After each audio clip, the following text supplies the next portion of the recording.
Hai, jumpa lagi dengan saya, Sianaria. Di video pembelajaran kali ini, kita akan belajar mengenai riset pemasaran. Apa itu riset pemasaran dan kenapa sih kita perlu membuat riset pemasaran? Kira-kira budgetnya seperti apa dalam membuat riset pemasaran? Dan ribetnya kayak apa aplikasinya di dalam dunia perusahaan saat ini? Yuk kita pelajarin di video kali ini tentang riset pemasaran untuk mata kuliah manajemen pemasaran. Selamat mendengarkan dan selamat belajar. Semoga mencerahkan.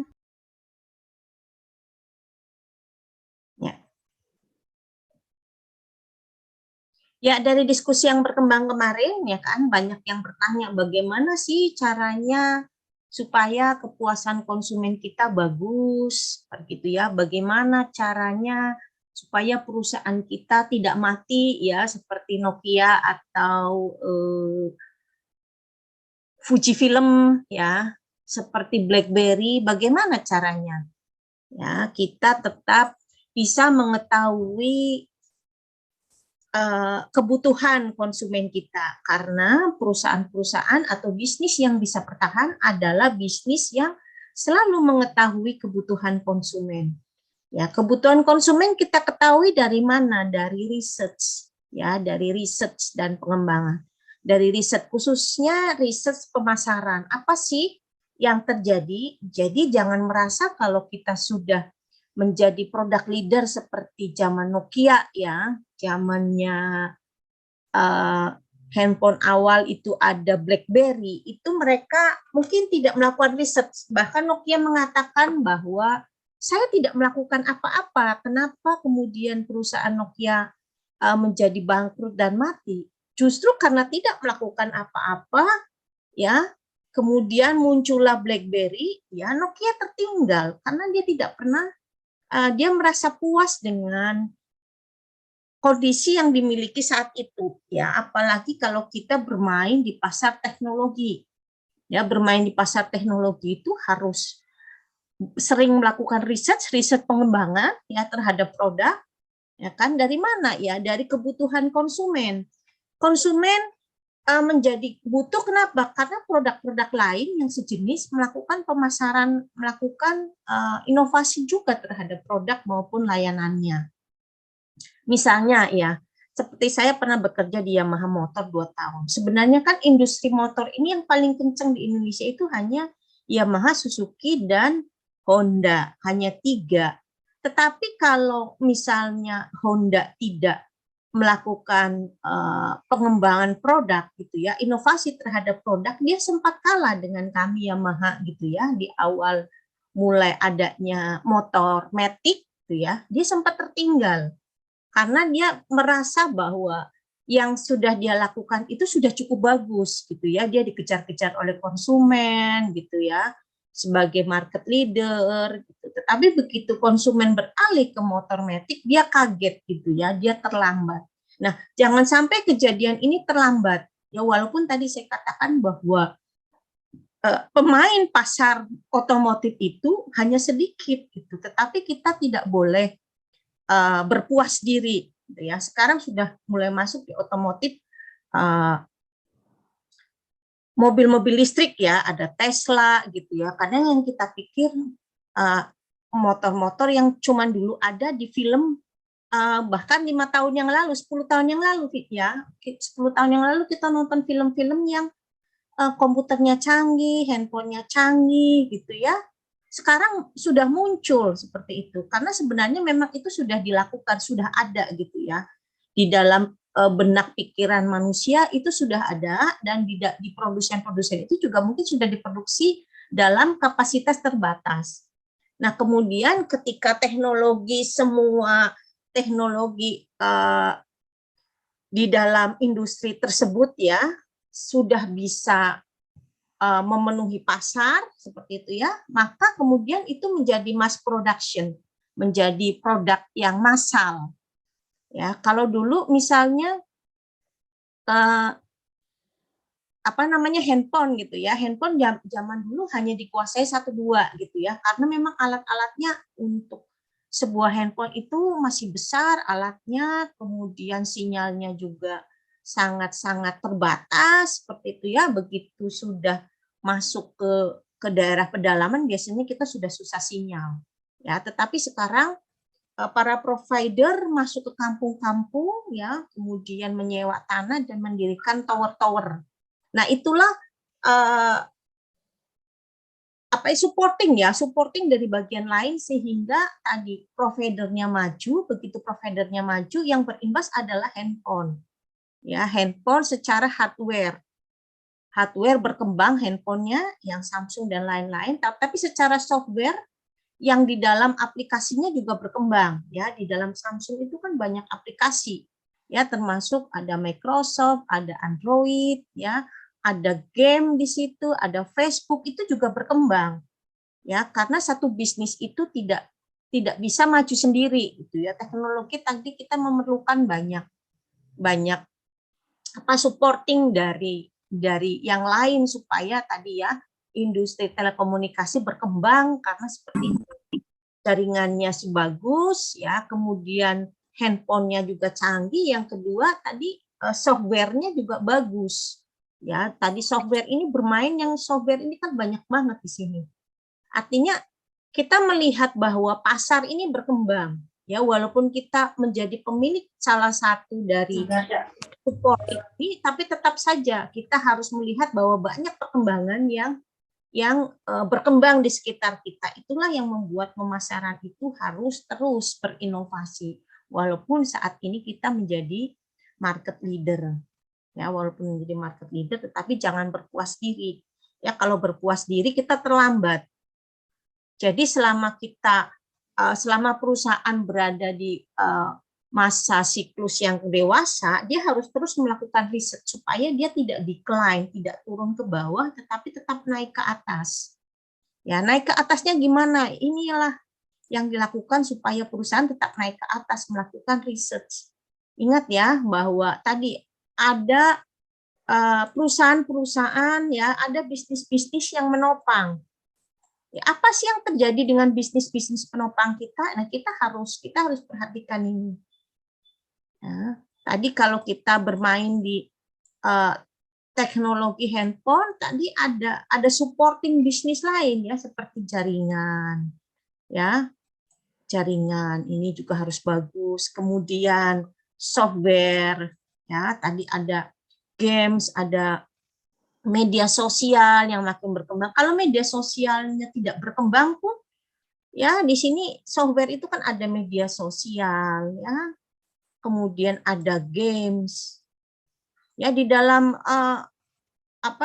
kemudian ada aplikasi lain, ya misalnya ada khusus aplikasi Office, ya dan aplikasi lain-lain. Kalau ini tidak supporting terhadap handphone kita ya, terhadap software kita, nah mungkin pasti akan ditinggalkan.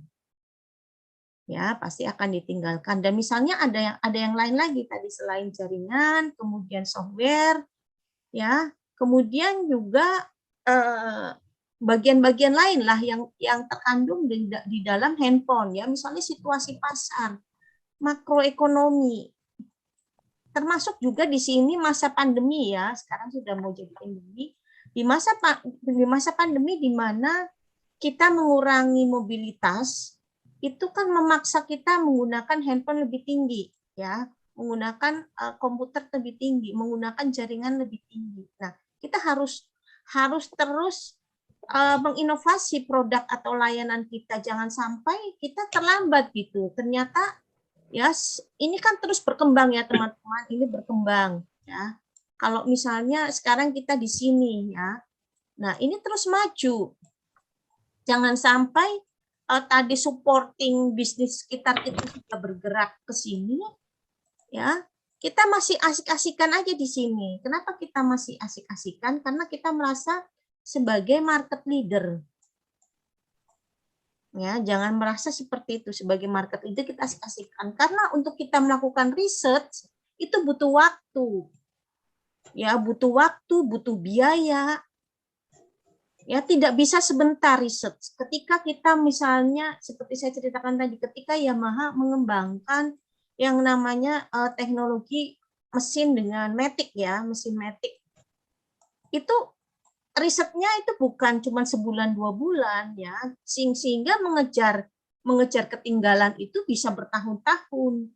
Sementara waktu bertahun-tahun itu momen ya, jangan sampai kita kehilangan momen. Ya, kita kehilangan momen ini nih sayang sekali. Sementara misalnya tadi produk kompetitor kita dia sudah melangkah jauh 4 langkah di depan kita, kita masih keasikan karena kita sebagai market leader. Mungkin di sini penjualan kita selalu jaya dibandingkan dengan kompetitor kita. Tetapi kompetitor kita sudah berjalan, sudah melakukan riset ya pengembangan produk ke langkah yang keempat. Begitu tahunnya berjalan kita berat. Kita sudah tertinggal. Momennya hilang. Begitu momennya udah hilang ya kita pasti ditinggalkan. Dulu sejaya-jayanya Nokia tetap nggak mau sekarang Nokia. Kita beli Nokia, dikasih juga nggak mau, ngerepotin katanya, ya kan? Padahal 10 tahun yang lalu ini sudah menjadi produk yang wow gitu ya, sudah dibanggakan itu 15 tahun yang lalu seperti itu. Jangan sampai tadi kita ketinggalan seperti ini. Jadi kita harus terus melakukan riset, baik riset produk maupun khususnya tadi riset di pemasaran ya. Itu. Saya clear.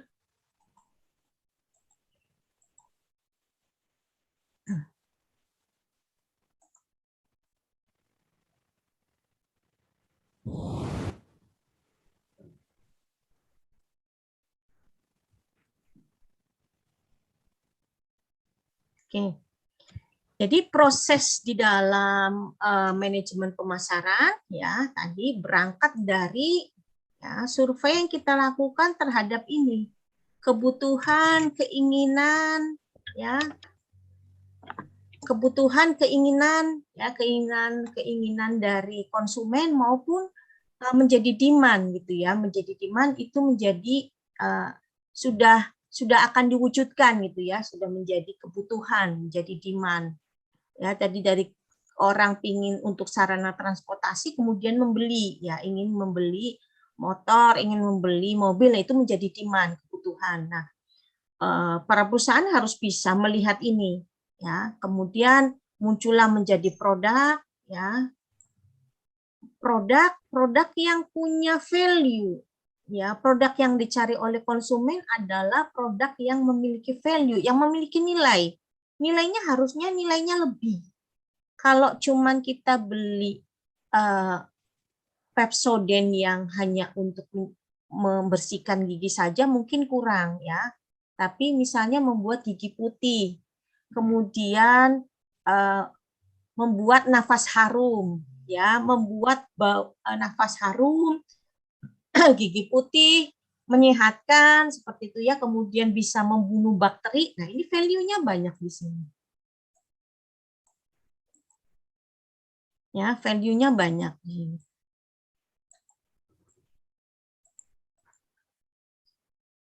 Sehingga tadi value-nya ada, kemudian ada cost ya, ada biaya yang dikeluarkan oleh perusahaan ya.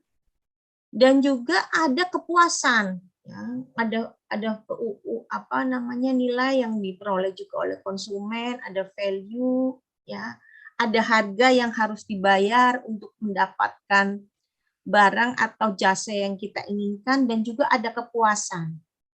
Ya, tadi kemarin saya tanya bagaimana, mengapa kepuasan itu penting? Iya Bu, penting. Ya, penting karena dengan penting menjadi loyal menjadi kembali. Memang sederhananya seperti itu ya. Tolong diceritakan gitu ya, bahwa orang ya membeli karena value tadi ya, memberikan kepuasan, sehingga tadi dia akan menjadi loyal. Nah, loyal akan menceritakan kepada konsumen lain ya, akan kita melakukan pembelian ulang juga akan menceritakan ya, word of mouth kepada konsumen lain ya, supaya membeli produk tersebut, sehingga brand kita menjadi kuat. Kalau brand kita menjadi kuat, menjadi pilihan bagi konsumen untuk memenuhi kebutuhannya melalui produk atau jasa kita. Ya. Setelah itu apa? Ada pertukaran transaksi, transaksi hubungan. Apa itu pertukarannya? Tadi ya, ada barang yang dijual, ada uang ya yang diberikan konsumen kepada kita yang menjual. Tetapi juga ada hubungan ya. Ada hubungan secara psikologis terhadap barang atau produk. Ya, pokoknya saya kalau mau beli blender itu Philips. Ya, kenapa saya memilih Philips? Karena saya punya hubungan. Pokoknya saya mobil kalau beli selalu Toyota. Saya kalau beli motor selalu Honda. Ada hubungan di sini. Ya, ada hubungan. Hubungan tadi transaksional karena memang kita sudah menggunakan. Walaupun mungkin kita bukan buyer, bukan pembeli ya, bukan pembeli, tetapi mungkin kita user, kita pemakai ya. Nah, sampailah sehingga kita harus mengerti apa itu market. Nah, inilah siklus yang harus kita tahu ya. Ini urutan yang harus kita tahu tentang dunia marketing.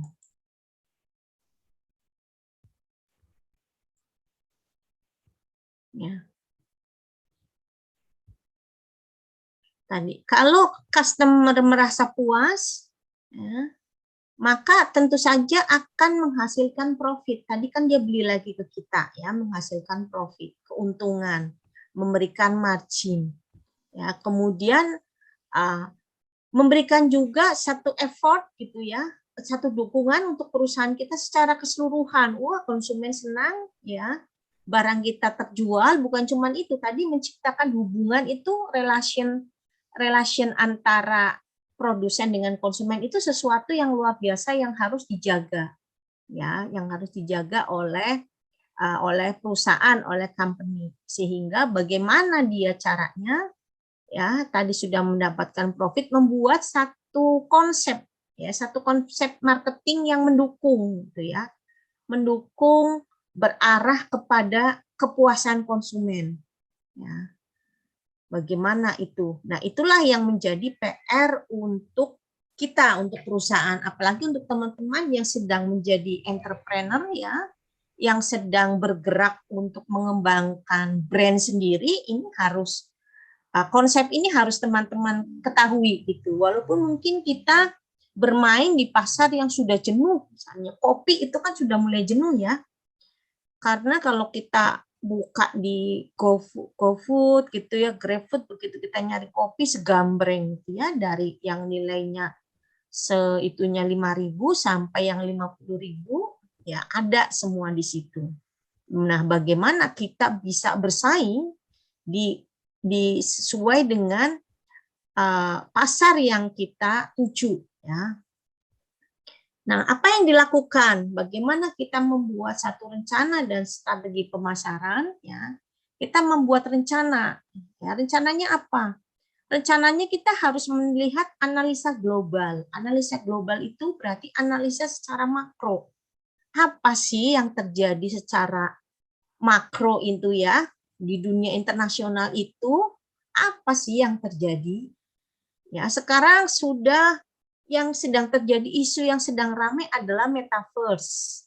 Ya, jadi metaverse kemudian berarti kita akan masuk ke dalam dunia digital yang dunia artifisial ya, virtual reality. Apa yang terjadi? Ini ada dunia virtual reality yang mungkin kalau di kita mungkin 5 tahun ke depan baru ramai gitu ya. Tetapi kita kalau kita bisa melihat peluang dari awal ini, ya kan kita bisa melihat peluang awal ini, nah inilah harus kita ambil, ya. Bahwa misalnya sekarang orang sudah terbiasa WFH, ya kan? Orang sudah terbiasa WFH, kita yang berbisnis clothing, misalnya berbisnis baju, bagaimana kita membuat baju yang bisa buat WFH nyaman, bisa juga langsung bisa buat WFO misalnya ya, karena ini tadi analisa global kita. Ya, kemarin ada Paris Fashion Week, kita melihat apa sih trennya, misalnya seperti itu ya. Ternyata trennya tren baju kerja WFO, WFH seperti itu misalnya ya, analisa global. Bahwa setelah kita dinyatakan sebagai kondisi ini sebagai endemi, saya yakin kita sudah keenakan dan banyak karyawan yang lebih suka memilih bekerja di rumah tadi dengan WFH, ya dengan WFH bisa ngurus keluarga, bisa ngurus anak, apalagi yang punya anak kecil. Nah, inilah yang harus kita perhatikan. Kemudian apa sih yang terjadi di dunia lokal kita, ya di Indonesia kah, atau di Jawa Barat kah, di Kota Bogor kah, ya kita apa yang terjadi? Tadi kalau kita bicara metaverse mungkin belum gitu ya, tapi di Jakarta di kota-kota besar sudah mulai terjadi. Misalnya ada konser Justin Bieber kemarin ya melakukan konser dengan metaverse ya. Kemudian ya kita pakai tadi virtual reality ya, kita bisa nonton konsernya Justin Bieber. Barangkali nanti ada tablik akbar juga melakukan dengan metaverse. Ya, jadi di daerah-daerah misalnya karena tidak bisa tablik akbar secara nasional ketemu ribuan orang, bisa jadi ini jadi peluang ya kan, tablik akbarnya di situ ya. Kemudian tadi orang nonton konser, orang bergereja juga sudah ada tuh gereja metaverse. Ya, nah ini analisa lokalnya, apa yang terjadi? Kalau kita tadi merespon kondisi global, kemudian merespon kondisi lokal, ya, bahwa orang mulai tertarik ya untuk bermain di sini ya kita harus mulai ikut bermain tadi ya. Caranya tadi kita menggunakan waktu kita untuk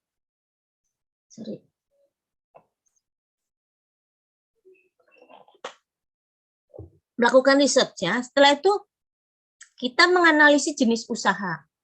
Apakah jenis usaha kita seperti apa perkembangannya, bagus atau tidak? Ya.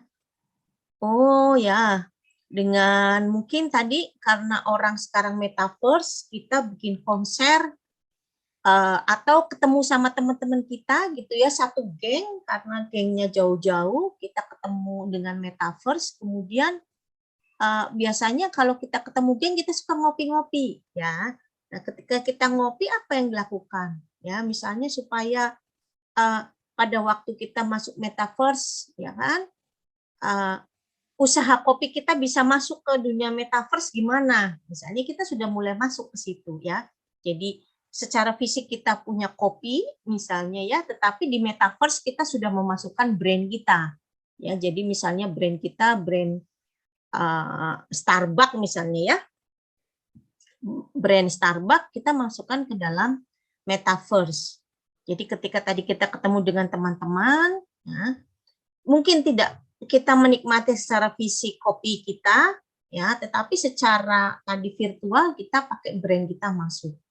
Nah, kita analisa apa sih yang kita miliki, ya analisa SWOT, strength, kekuatan, weakness, kelemahan, opportunity, kesempatan, dan treatment, tantangan. Ya, selalu kita melihat produk kita, bisnis kita dengan analisa SWOT. Jangan cuma kekuatan kita doang. Ya, kita juga harus tahu lemahnya kita di mana. Ya, kemudian dari lemahnya kita, kekuatan kita terhadap kita punya kesempatan, nggak ada peluang nggak sih untuk kita maju? Oh ada, ya. Ada tantangan nggak? Pasti ada tantangan. Ya, misalnya tantangannya cash flow kita kurang bagus atau kita tidak punya aset. Nah, kemudian apa yang harus kita lakukan? Ya, kita menganalisis SWOT supaya tujuan usaha kita terpenuhi. Ya, dari rencana ini kan, ya analisa ini kemudian dibuatlah strategi. Ya, strateginya bagaimana?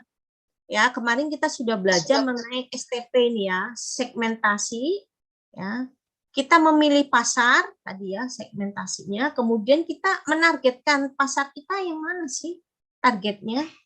Ya, kita tadi menganalisis pasar yang ada. Kalau kita masuk pasar kopi, ada pasar kopi premium, ada pasar kopi sedang, ada pasar kopi low ya. Yang low price, yang harganya murah, mana yang mau kita masukin pasarnya? Ya, di pasar medium pun pasti ada kelas-kelasnya lagi, mana mau kita masukkan seperti itu ya. Nah, kemudian kita menargetkan apa sih target pasar kita? Oke, target pasar kita adalah kalau kita bikin kopi misalnya ya, teman-teman lihat kopi kenangan, targetnya adalah anak muda usia misalnya 20, berarti yang kuliahan misalnya 18 sampai 40 tahun. Misalnya ya, karena di atas 40 tahun kurang suka kopi kenangan. Kenapa? Karena gulanya tinggi misalnya ya. Dan kita lebih banyak memang untuk produk anak muda sampai dewasa, tetapi tidak untuk orang tua gitu. Kalau orang tua kan lidahnya sudah nggak enak kalau kita makan kopi kenangan gitu. Saya aja ngerasa terlalu manis gitu ya. Berarti kan selera tadi targeting kita sudah harus kita revisi gitu ya. Nah, dari mana? Pasti ketemu nih. Ternyata dari survei orang di atas usia 50 sudah tidak mau minum kopi kita. Alasannya apa? Ya, terlalu manis kah? Terlalu dingin kah? Rasanya begini kah? Ini kah? Itu kah? Nah, akhirnya begitu kita tidak diterima di pasar itu, oke, misalnya kita tinggalkan pasar eh, usia 50 tahun ke atas, misalnya kita tetap bermain di pasar tadi dewasa, boleh? Nggak boleh. Atau misalnya kita tidak mau bermain di pasar yang di atas 40 tahun, kita cukup di 30. Yang bikin, misalnya kita bikin kopi pakai boba gitu kan, yang suka kan misalnya anak-anak muda gitu ya, misalnya kita bisa turunkan tadi target pasar kita, tetapi harus jelas disebutkan gitu ya, setiap produk atau jasa yang kita keluarkan harus jelas segmentasinya ke siapa, ya misalnya ke anak muda kita targetkan usia berapa, laki-laki atau perempuan, kemudian yang kira-kira penghasilannya berapa. Nah ini target kita tuh harus sampai ke tadi daya beli ya, jangan sampai kita menargetkan tapi tidak ada daya belinya ya. Kalau kita di Yamaha dulu kalau misalnya mengeluarkan Yamaha NMAX ya, kita orang marketing harus tahu tadi STP udah harus tahu segmentasinya ke siapa, ke orang perkotaan misalnya ya, NMAX orang perkotaan itu di daerah mana gitu ya, orang perkotaan misalnya yang suka ke mall-mall ya, yang ingin suka tampil uh, pamer gitu ya, pamer. Ya, ini di sini gitu ya segmentasi. Kemudian targetnya anak muda, usia laki-laki atau perempuan ya. Di sini dijelaskan usia berapa, kira-kira penghasilannya berapa. Kenapa di sini kita bicara tadi penghasilan?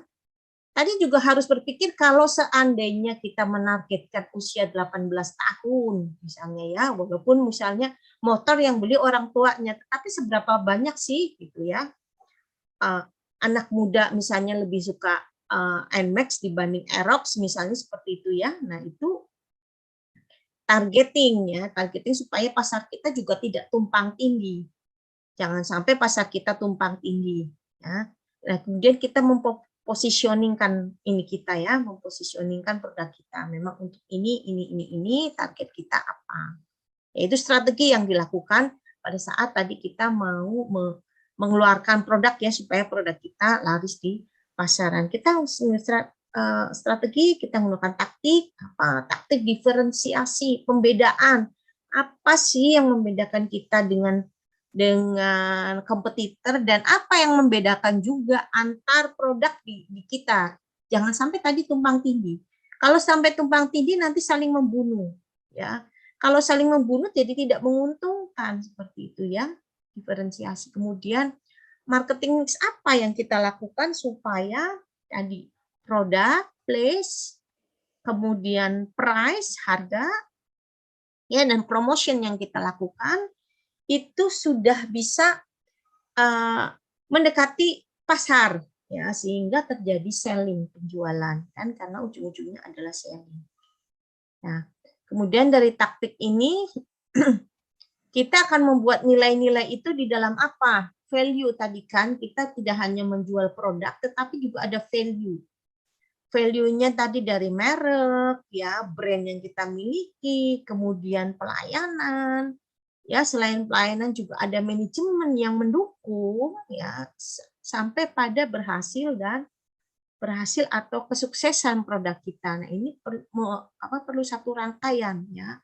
Di dalam perusahaan sendiri kemarin teman-teman cerita ya Bu, gimana Bu kalau misalnya ada produk yang kemudian kita kalau video bilang take down ya, kalau di produk itu misalnya kita tidak memproduksi lagi gitu ya. Apa yang harus dilakukan? Nah, yang ini. Ya, kalau memang ternyata produk tersebut tidak laku di pasaran ya di itu memang ya apa namanya diputus ya atau produknya kita tarik dari pasaran, kita habiskan ya, misalnya kayak kemarin cerita ada Honda Freed yang sudah tidak diproduksi lagi. Kenapa ya? Karena tadi secara ini tadi sellingnya sudah nggak dapat lagi. Kalau sellingnya sudah tidak dapat lagi, maka kita hanya menanggung cost untuk apa ya? Kalau kita perusahaan itu kan selalu mencari margin. Kalau cost-nya terlalu tinggi, kerugiannya semakin tinggi, ya kita tidak mungkin ya, kecuali kita memang menunggu ada produk baru yang akan mengganti produk yang lama. Jadi kita persiapkan. Ya, semua produsen pasti mengalami mendapatkan tadi ya produk unggulan dan ada juga produk yang discontinue istilahnya ya. Jadi yang memang harus diputus. Ya itu sesuatu yang biasa.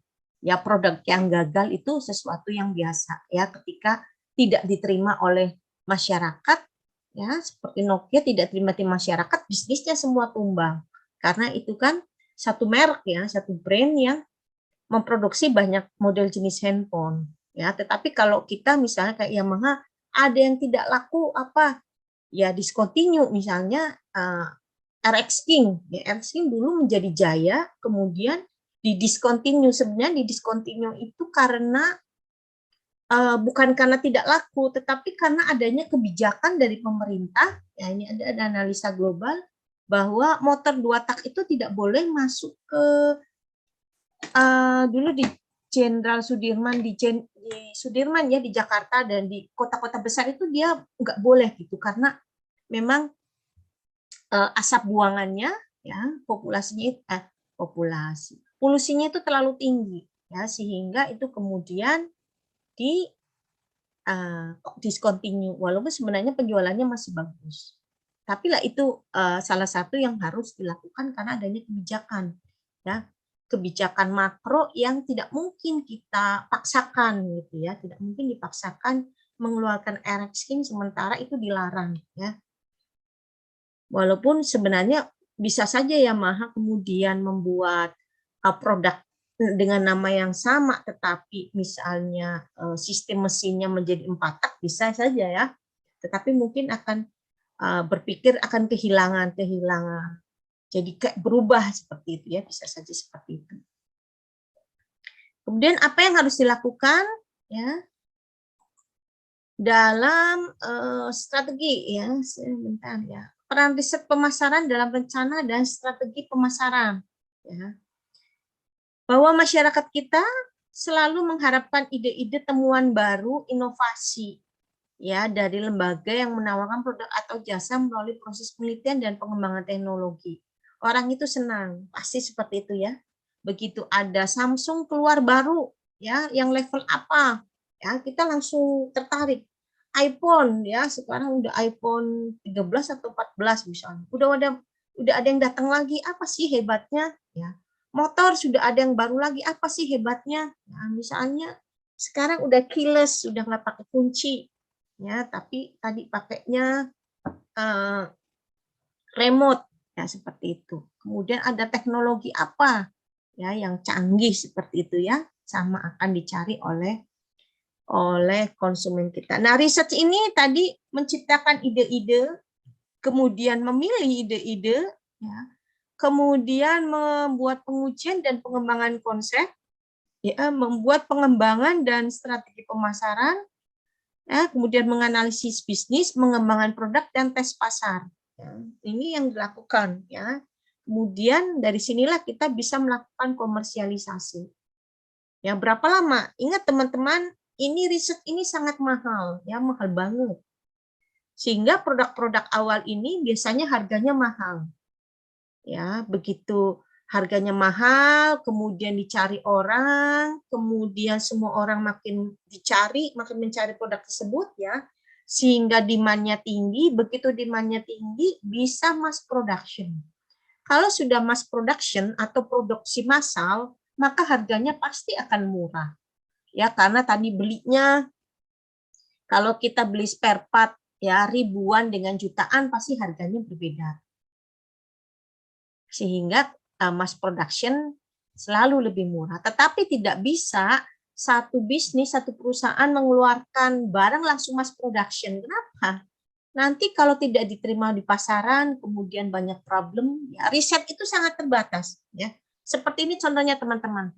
Kalau di Yamaha itu walaupun sudah ada produk baru, misalnya produk tersebut sudah rame di Thailand gitu ya, belum tentu juga dia rame di Indonesia. Artinya satu sepeda motor itu model X gitu ya, itu sudah diperjualbelikan di Thailand, di Indonesia belum tentu. Orang Indonesia mungkin nggak suka modelnya, ya. Kemudian mungkin orang Indonesia tidak suka teknologinya, ya ribet begini begono, misalnya seperti itu. Oke, kemudian misalnya dimodifikasi untuk di Indonesia, ya kalau di Thailand itu bisa segitu karena harganya tinggi, di Indonesia harus kita turunkan karena tadi kita memilih segmentasi yang mana. Kita turunkan berarti ada cost down di situ ya, cost down untuk produk tersebut ya supaya tadi masuk ke pasaran ya. Setelah itu kita riset ya, kita tes itu selama 5 bulan ya oleh para rider kita ya, rider yang biasanya udah dibayar itu ya, kerjanya cuma ngetes motor dari pagi sampai sore misalnya di daerah sini, kemudian ke sini ke sana untuk mengetes ketahanan motor. Karena walaupun tadi sudah dicoba di Thailand tapi lingkungan, kemudian iklim ya, kemudian jalanan di Thailand itu berbeda. Misalnya kalau di Thailand jalannya besar-besar, panjang-panjang, lampu merahnya sedikit, artinya orang jalan tuh lancar. Tapi kalau di Indonesia ini lampu merah ini setiap 2-3 kilometer kita sudah ketemu lampu merah. Ya kan, sehingga mungkin harus ada yang ditambahkan. Kalau di Thailand nggak perlu mati ini ya istilahnya tuh mati mesin gitu ya, tapi di Indonesia dibikin mati mesin kalau selama 3-5 detik tidak ada pergerakan gas, maka otomatis akan mati mesinnya. Ya, nanti begitu gasnya ditarik, kemudian mesinnya jalan lagi, tidak perlu kita nyalain atau matikan stop kontak. Nah, itu juga satu inovasi ya, inovasi. Nah, begitu tadi oke lah selama kemudian kita coba di pasar tadi yang dilakukan oleh para rider kita tidak ada problem, kemudian kita keluarkan ke pasar. Nah, mengeluarkan ke pasarnya pun terbatas ya. Misalnya kalau kita sudah membesar-besarkan produk tersebut, yang model tersebut, ya kita bisa melalui booking online model. Biasanya ada seperti itu ya, Samsung ya, kalau di Yamaha sering tuh booking online. Kita mengeluarkan produk misalnya Saber gitu ya, 150 cc. Ininya apa? Online-nya ya hanya 1000 unit. Nah, itu cepet-cepetan tuh, mulai dibuka jam sekian sampai jam sekian. Itu kalau laku itu biasanya cepat. Ya, 1000. Jadi kita tidak menjual melalui dealer, ya di dealer ada kita ngasih misalnya sampel gitu ya. Kemudian tapi kepada masyarakat dijual secara online. Nanti tolong berikan harga bookingan misalnya DP 1 juta. Ya. 1 juta, setelah 1 juta oke, ya walaupun dia membeli secara kredit nanti akan dibantu. Ya, kalau cash langsung dibayar, langsung barangnya datang, tetapi kalau kredit akan disambungkan ke leasing ya, ke leasing atau ke dealer terdekat. Ya semua sih nanti akan diarahkan ke dealer terdekat. Biasanya kita kasih ke dealer karena kita tidak melayani penjualan langsung ya, kita hanya membantu DP aja, tapi nanti DP-nya akan diatur oleh tadi dealer-dealer ya untuk di next-nya. Nah, selama itu kemudian ada waktu konsumen menggunakan produk tersebut. Nah, itu pasti trouble banyak. Karena yang dilakukan oleh rider dengan konsumen kita itu berbeda. Ya, cara pemeliharaannya pasti berbeda. Ya, kalau rider kita taruh motor balik ke pabrik kita, itu kan pabrik dengan kita sudah mengatur kondisinya ya, kondisi parkirnya yang bagus gitu. Nah, kita pernah ngalamin di daerah-daerah panas, kemarin saya cerita ya tutup tangki bermasalah seperti itu ya. Mungkin di waktu rider-rider itu nggak bermasalah karena parkirnya nggak di jalanan. Kalau misalnya teman-teman parkir di lapangan gitu ya, kemudian seharian itu kan pasti berefek banyak ya terhadap mesin, ya terhadap suku cadang lain, ya mesinnya cepat panas. Tetapi ketika rider kan nggak mungkin dia panas-panasin itu motornya ya. Kalau rider parkir pasti dia cari yang teduh. Tapi begitu datang ke konsumen yang umum, nah kondisinya akan berbeda. Nah pasti ada trouble di situ. Nah, ketika ada trouble, apa yang harus dilakukan? Ya kita harus memperbaiki produk atau jasa kita. Ya, kemudian misalnya tadi ada problem apa di lapangan. Nah, itulah yang harus dilakukan oleh company ya, oleh perusahaan untuk memperbaiki produk. Begitu produknya misalnya setengah tahun gitu ya, nggak ada trouble, kemudian di jalanan banyak orang pingin, nah itu kemudian kebutuhannya meningkat ya, kebutuhannya meningkat, tapi biasanya tidak akan di loss teman-teman ya, misalnya kayak Honda rame PCX, Yamaha masih rame NMAX, itu tidak kita produksi gila-gilaan terhadap dua produk tersebut, enggak. Itu produksinya akan ditahan. Kenapa? Itu adalah strategi marketing supaya orang tetap merasa, wih, ngantri ya. Kalau kita ngantri itu apa istilahnya sih? Ya, kita ngantri produk Waiting tersebut. list. Ya itu kalau waiting list itu kita lebih bangga daripada kita datang langsung ada, bener nggak? Berasa itu barangnya premium gitu ya, Bu? Iya, bukan waiting list. Waiting list tuh rame banget gitu loh yang nyari. Terus kita kan tanya-tanya, kamu nomor berapa? Kamu nomor berapa? Betul nggak? Oh, kamu berapa lama lagi? Dijanjiin sama ininya. Oh, kamu nanti datangnya seminggu ya, sebulan ya, 2 bulan lagi, 3 bulan lagi. Bagaimana sih perasaan waiting di situ? Inden, Bu, inden. Ya, betul sekali, inden. Senang kan kalau kita inden ya. Itu strategi marketing gitu. Sebenarnya bisa saja kemudian kita mass production semua, kemudian kita penuhin semua keinginan konsumen saat itu, tapi nggak seru gitu teman-teman ya, nggak seru. Makanya dulu saya zamannya NMAX 3 tahun yang lalu ya ditanyain melulu gitu. Sebenarnya banyak, bahkan sampai diimpor keluar gitu loh. Kadang kita kesel, di sini rame, ngapain sih diimpor gitu ya. Itu strategi marketing. Sengaja gitu bikin inden. Ya, kenapa bikin inden? Ya seru-seruan aja, orang kalau nggak diindenin nggak seru. Tapi memang ada sisi negatifnya dari inden ya, kalau yang nggak sabaran, NMAX kelamaan udah PCX aja, ya bisa saja itu menjadi peluang pasar untuk kompetitor. Ya, tapi tergantung juga marketingnya pintar nggak untuk memberikan penjelasan. Kalau konsumennya loyal mah biasanya ditungguin, mau 2 bulan juga ditungguin gitu ya. Apa itu riset pasar? Riset pasar menurut American Marketing Association adalah tadi ya indikasi pengumpulan analisis penyebaran informasi yang sistematis dan objektif untuk meningkatkan pengambilan keputusan yang berhubungan dengan identifikasi solusi masalah ya, dan kesempatan-kesempatan di dalam pemasaran. Dan namanya riset tadi, kita mencari informasi supaya kita mendapatkan solusi dari masalah dan kesempatan kita di dalam pemasaran. Hasil riset itu akan menghubungkan antara tadi pemasar, ya, company dengan konsumen, dengan cara menyediakan informasi yang penting untuk menyelesaikan masalah ya, dan membantu dalam pengambilan keputusan. Riset pasar membantu menciptakan, mengembangkan produk yang terakhir sesuai dengan kebutuhan konsumen. Nah, kemudian ada satu tambahan nih, ada beberapa teman-teman yang tentang consumer good ya. Consumer good ngambil mengenai PT Indofood. Pertanyaannya begini ya, yang di UAS, yang di UTS kemarin, apakah Anda puas dengan produk Indofood? Menurut teman-teman kalau ditanyakan begitu, teman-teman bisa menjawab enggak?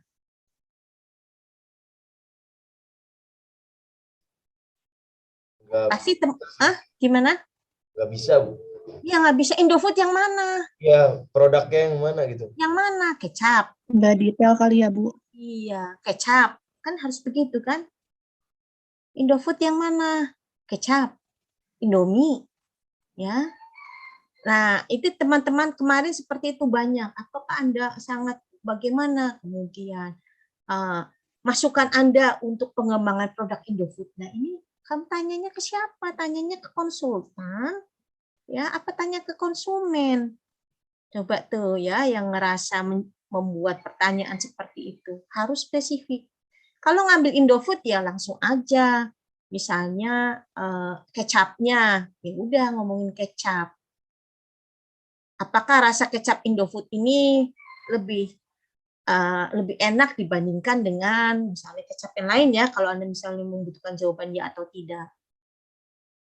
Ya, kemudian nanyakan tingkat kekentalannya, kehitamannya.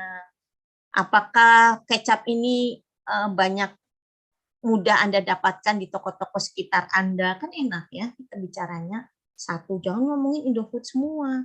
Kemana itu Indofood banyak? Nah, seperti itu ya teman-teman ya, kecuali kalau brandnya misalnya Yamaha, kita mau secara keseluruhan ya bisa. Kita ngomongnya mereknya brandnya, tetapi kalau kita mau mendalam ke yang model ya, kita bicaranya model, khusus model NMAX ya, khusus model PCX ya kita bicaranya itu. Tapi kalau kita mau ke brand Honda ya, kita bicaranya secara keseluruhan terhadap brand Honda. Ya. Hati-hati teman-teman ya. Nah, supaya tadi apa? Antara apa yang ditanyakan oleh riset ya, yang itu sesuai ya dengan tujuan kita. Ya, ada kesamaan kalau nanti di dalam penelitian ada kesamaan persepsi. Ya, itulah namanya nanti di dalam definisi operasional. Nih biasanya definisi operasional kesamaan persepsi antara yang bertanya tadi yang melakukan research dengan yang konsumennya akan menjawab kita. Ya, harus sama nih persepsinya. Persepsinya jangan ngomongin Indofood, persepsinya kecap. Jadi langsung, oh kamu tanya kecap, ya saya jawab kecap. Jangan menanyakan Indofood yang menjawab satu kecap, satu Indomie, gitu kan pasti akan berbeda, ya. Jawabannya pasti akan berbeda. Jangan sampai tadi jadi jawabannya sesuai dengan yang kita harapkan. Riset itu pertama kita mengidentifikasi masalah. Apa? Ya, identification risetnya. Kita melihat potensial, ya, potensial riset, potensial pasar, potensial pasarnya apa? Bahwa dunia digital sekarang makin rame, misalnya kita bicara metaverse, ya, sehingga bisa nggak kita kemudian membuat desain tadi dari kopi kita dan nantinya kita masukkan gitu ya ke dalam metaverse. Jadi kita jadi produk pertama lokal yang misalnya bermain di kopi yang sudah menjual ya, menjual merchandise itu kan namanya merchandise ya, merchandise secara virtual ya di metaverse. Ya, pasti ini kan risetnya teman-teman harus membuat satu riset yang serius ya, karena harganya juga mahal. Jangan sampai tadi kita sudah siapkan ternyata ya tidak sesuai dengan sasaran. Kemudian apa tadi market share ya, kita mencari berapa sih market share kita, teman-teman harus tahu ya. Tadi dari sekian jenis kopi ya berapa sih kira-kira kita makan ya, makan jatah kue kopi di Kota Bogor berapa misalnya, karena ini kita di Kota Bogor misalnya untuk minuman yang langsung minum ya, di Kota Bogor berapa kita market share-nya.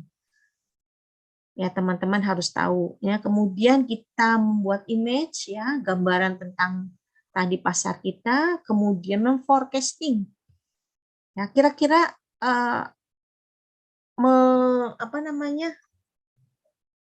memforecasting itu kira-kira kita merencanakan gitu ya, merencanakan riset kita tuh kira-kira berapa budgetnya.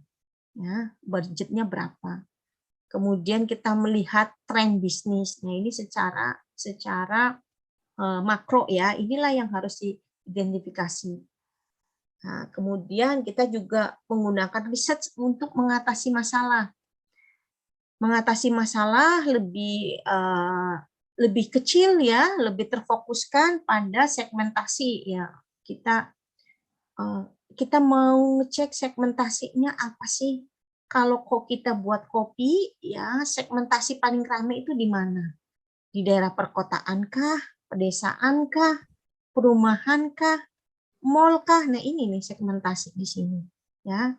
Kemudian kita melakukan research produk kita, tadi saya sudah cerita ya. Kemudian kita melakukan research harga, research produk kompetitor bagaimana? Kopi-kopi apa yang ada di pasaran? Kita research price, harga kompetitor bagaimana, harga rata-rata bagaimana, di mana harga paling rendah, di mana harga paling tinggi di kelas tadi ya. Ada premium, ada kelas medium, ada kelas low. Apa yang kita di mana gitu. Tadi di antara 3 kelas ini tadi pun akan dibagi-bagi ya kan. Apakah kita di premium ini kita mau menyaingi siapa? Mau menyaingi Starbucks kah? Max Coffee kah misalnya ya, atau merek yang lain lah, saya nggak kurang tahu ya. Nah, kita mau bermain di mana? Kemudian kita melakukan promosi riset. Biasanya orang melakukan promosi terhadap produk kopi itu di mana? Ya, di online kah, offline? Ya, kemudian caranya gimana promosinya dilakukan di mana? Di mall kah? Di sekolah kah? Di kampus kah? Di mall ya? Di mana? Di warung kopi kah? Atau di event-event yang kita khusus buat, misalnya seperti itu ya promosinya. Kemudian pakai potongan harga enggak? Kita pakai promosi.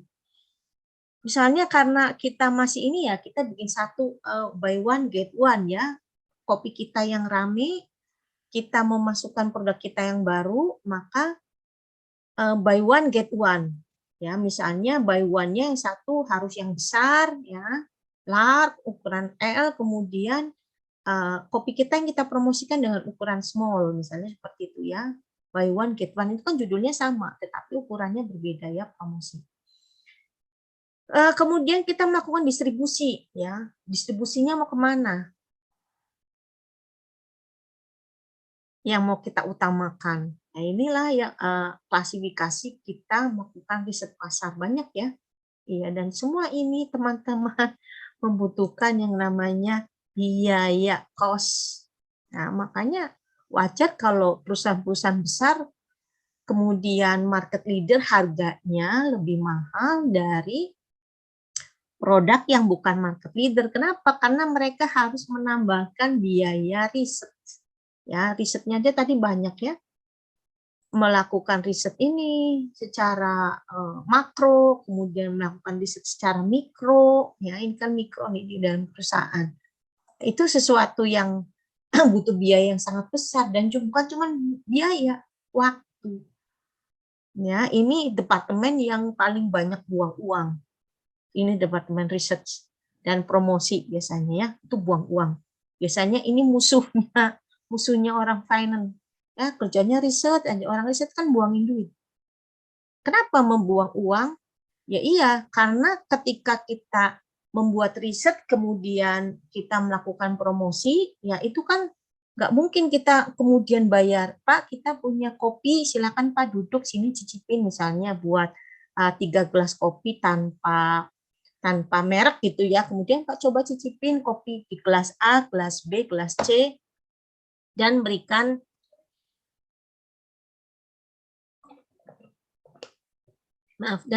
misalnya komentarnya. Oh, gelas A begini, gelas B begini, gelas C begini. Nah, misalnya ternyata lebih enak gelas C ini belah. Ternyata gelas C adalah produk kita ya. Kemudian kita ceritakan, Pak, gelas C adalah produk kita yang baru ini adalah kompetitor, ini kompetitor misalnya kita tidak menyebutkan ya. Seperti itu. Nah, itu butuh biaya. Mengundang orang misalnya ya, kayak misalnya kita mau membuat test drive untuk motor yang baru, jenisnya motor sport gitu ya, motor laki ya, naked ya. Nah, itu kan kita manggil orang, ya, manggil orang itu kan banyak keperluannya. Ya, kita manggil orang, saya kemarin riset XR 150 di mall gitu ya. Itu hari Sabtu kita riset, kemudian kita survei ya, ke survei konsumen XSR, kemudian di situ ada launching XSR juga. Nah, ketika riset kita panggil orang, misalnya 20 orang, itu kan harus dikasih makan orangnya satu-satu ya. Kan kalau kita manggil yang punya motornya harganya 30 juta, nggak mungkin kita makan di McD, ya kan? Nah, kita makannya di restoran yang agak besar supaya ngobrolnya enak gitu ya. Budget satu orang itu bisa 200.000. Itu baru satu orang makannya ya, kan dikasih kemudian snack karena harus sampai malam misalnya. Kemudian ngasih juga souvenir ya kan, karena dia sudah menggunakan waktu. Bayangkan berapa biaya hanya untuk satu orang. Bisa 300-400.000 satu orang. 20 orang itu baru satu kota, teman-teman. Nah, itu belum seluruh kota. Misalnya buatlah 20 kota, ya satukan aja itu budget yang harus dikeluarkan. Ya, karena kalau misalnya kita hanya melalui Google Form gitu ya kepada konsumen XXR, bagaimana? Ya, konsumennya malas menjawabnya. Ya, gini-gini doang, pokoknya yes aja. Betul nggak? Ketika teman-teman ditanya melalui Google Form, jawabannya pengen serius apa enggak sih? Kalau sepintas kilas pengen serius apa enggak? Yuk, silakan komen.